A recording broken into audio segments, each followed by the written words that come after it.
Todas las confesiones reformadas en su mayoría son extensas y cubren diferentes puntos. Si nosotros visualizamos la Confesión de Londres en el capítulo primero, en el párrafo primero, y leemos todo el párrafo primero, nosotros vemos que cubre diferentes cosas, porque cubre desde el principio las Escrituras, una regla suficiente.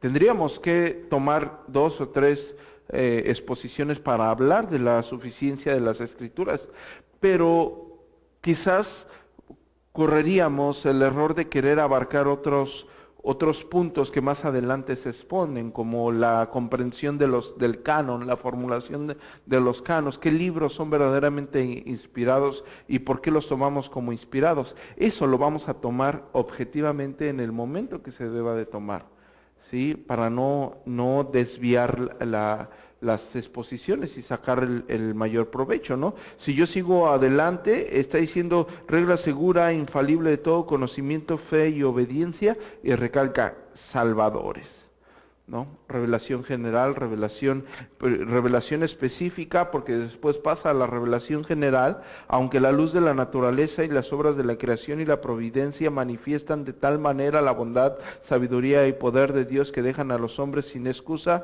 no obstante no son suficientes para dar el conocimiento de Dios y de su voluntad que es necesario para la salvación, revelación general, ¿no?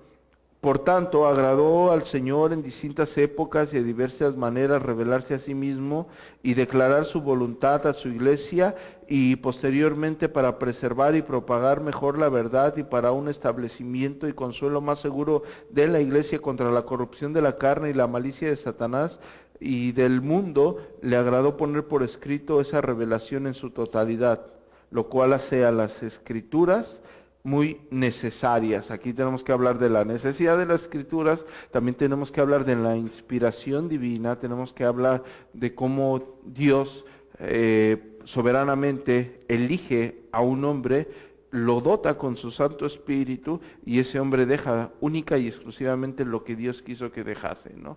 Lo que nosotros en la Iglesia Reformada conocemos como inspiración plenaria y verbal, ¿no? Bueno, que es mi posición, que yo veo que los escritores nunca perdieron su carácter, es decir, la Escritura no tiene una tabla sintáctica como regla. Ustedes van a ver que el apóstol Pablo escribe de una forma diferente al apóstol Juan, Marcos escribe completamente diferente a Mateo, Lucas escribe muy diferente que escribiese Santiago, ¿sí? Que cada autor bíblico escribe de una forma muy diferente, pero sin embargo ninguno de ellos se contradice, ¿sí? La revelación divina es perfecta, ¿sí? Pero deja como regla segura, infalible, el conocimiento acerca de nuestra salvación. Algo que nosotros tenemos que tener muy en cuenta, que se centra en la persona de Jesucristo. Antiguo y Nuevo Testamento están centrados en la persona de Jesucristo, pero a pesar de ello contiene en su entorno todo lo que el cristiano debe de saber acerca de Dios, acerca de cómo conducirse, acerca de lo que Dios ya ha delegado, ¿no? Y posteriormente, dice, le agradó poner por escrito esa revelación en su totalidad, lo cual hace a las Santas Escrituras muy necesarias, habiendo cesado ya la manera anteriores por las cuales Dios revelaba su voluntad a su pueblo. Tendríamos que hablar, gracias a Dios ya hablamos del cesacionismo, pero podríamos completar aquellas partes que nos faltaron hablar acerca del cesacionismo, unas 2 o 3 plenarias, ¿no? Del complemento del Nuevo Testamento, ¿no?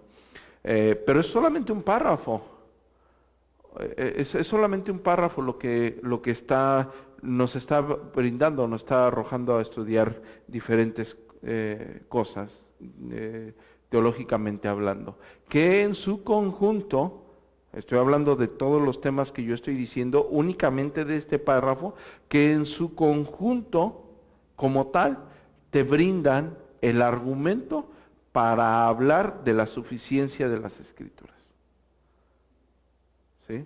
Es decir, hablar verdaderamente de la suficiencia de las Escrituras, tienes que hablar del cesacionismo. Desgraciadamente yo he escuchado y he visto a personas que son continuistas y que te hablan de la suficiencia de las Escrituras. Queda muy corta, quedan bailando su exégesis. No se brincan al otro lado donde tú tienes que pasar y decir, por esto son suficientes. Se están profesando el continuismo, te hacen una conferencia acerca de las suficiencias de las Escrituras y son continuistas. Híjole, exegéticamente está mal. Yo veo un gran problema, no solamente en nuestra nación, pero veo un problema de idolatría de muchas personas que quizás siguen a tal maestro y con tal de no contradecir. Muchos dicen, es que aquel ya lleva tantos años, ¿a poco tú vas a saber más que esa persona? No es que yo sepa más, es que las Escrituras son las que deben de regir, nos deben de regir nuestra forma de pensar, y si esa persona exegéticamente está mal. Ahora, nosotros estamos en una confesión ortodoxa, estamos bajo la Confesión de Londres, porque nosotros consideramos que es lo que expone la Sagrada Escritura. No vamos de vientos de doctrina, pero vamos a reconocer que la confesión es tomada de una confesión, de una asamblea, que es la Asamblea de Westminster. O sea que no solamente nosotros pensamos así, sino que un grupo de teólogos de aquella época también pensó así, que esa confesión fue adoptada por ellos. Nosotros como bautistas no vamos a descansar, y estamos en nuestra firme convicción que si algo les faltó reformar en aquel tiempo fue su teología del pacto. Ellos son paidobautistas y nosotros somos credobautistas, es decir, la única persona que se bautiza es el creyente. Ya lo vendremos hablando en la teología del pacto y claro, una merecida exégesis del Nuevo Testamento, ¿no? De quiénes son las personas que pueden profesar fe. Es muchas veces incongruente cuando hablamos ya teológicamente, que quiero decirles que su teología del pacto de la Iglesia Presbiteriana, desde su punto de vista, es muy consistente, y es tan consistente para ellos que muchos grandes maestros las han tomado. O sea, muchos grandes maestros han estado a favor dentro del parámetro de la teología del pacto. Quizás en ese tiempo no se desarrolló tanto como ahora, pero tiene la misma consistencia. Es decir, en aquel tiempo se usaban diferentes modismos, ahora quizás la podemos acomodar ya o ubicar con distintos nombres, pero se habla de un plan de redentor. Ellos hacen un énfasis, estoy hablando de la Iglesia presbiteriana, de continuidad, antagónico al dispensacionalismo, que es pura discontinuidad. Y nosotros los bautistas, bueno, sí vemos esa continuidad en la Biblia, ¿sí? Y vemos un solo pueblo de Dios, pero vemos que Dios soberanamente, de un decreto eterno, establece cómo van a ser los parámetros para su iglesia. Y la Biblia te habla del Nuevo Testamento, te habla del creyente por fe. Y el Antiguo Testamento te habla del creyente por fe. O sea, Dios no hizo quizás un desajuste en ese sentido, ¿no? Pero tenemos que entender las bendiciones para el pueblo judío, terrenalmente hablando, ¿sí? Y tenemos que entender el decreto de Dios eterno para la salvación eterna, como la Biblia lo establece. Más adelante vamos a hablar a profundidad de eso, ¿no?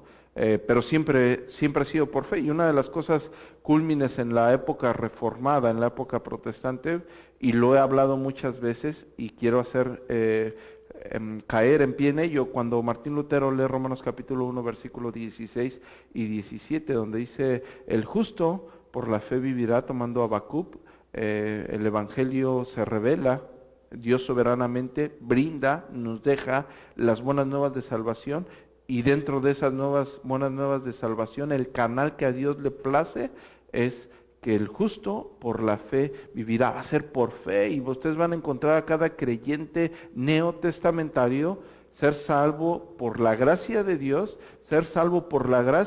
gracias a lo que Jesucristo hizo en la cruz del Calvario, pero por fe, creyendo. Entonces ya cuando traspasamos esto al bautismo de infantes, híjole, un infante no puede tener fe. O sea, un recién nacido no puede tener fe. Puede ser un elegido y en su tiempo manifestará las obras de salvación soberanamente. Sí, pero un recién nacido no puede manifestar, no puede decir verdaderamente y entender verdaderamente lo que Jesucristo hizo en la cruz del Calvario, ¿no?